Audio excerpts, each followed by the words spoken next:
Before learning scales, we need to know the names of the black keys on the piano.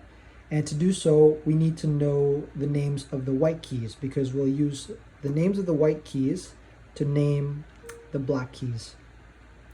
And an easy way for me to remember the white keys on the piano without needing stickers is to use a mnemonic. So I use a mnemonic for the pattern that you see on the black keys of the piano. So you see that there's 2, 3, 2, 3. So on these two, I like to think of it like a cage.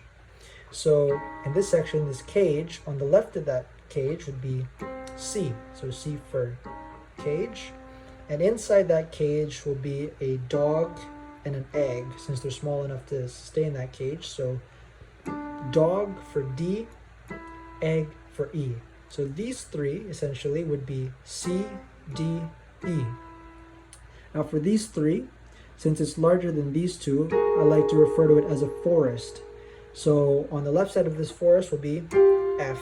So F for forest, and inside this forest will be gigantic alpine bears.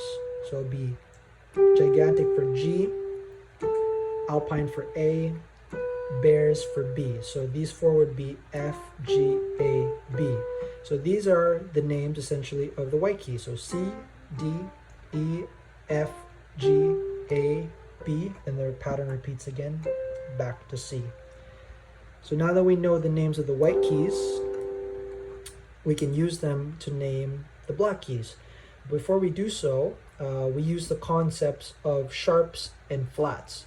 So essentially, a sharp is when you play a note, and say I want to sharp a note, I'm going to play a half step up. So a half step is essentially when you play a half step from a note, you just play the note right beside it. So if I want to play a half step up from C, I will play the note right beside it to the right. And likewise for half step down from C, I play the note right beside it on the left. And to be more specific, going up a half step will be referred to as a sharp, and going a half step down will be referred to as a flat. So this would be C flat and C sharp. So essentially that's how we get the names of the black keys.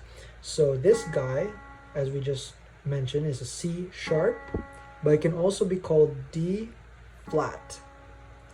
And you apply that to all the black keys. So D sharp, E flat, F sharp, G flat, G sharp, A flat, and then A sharp, B flat.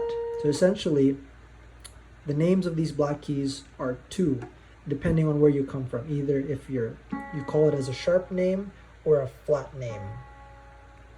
So those are the names of the black keys that you need to know for learning scales.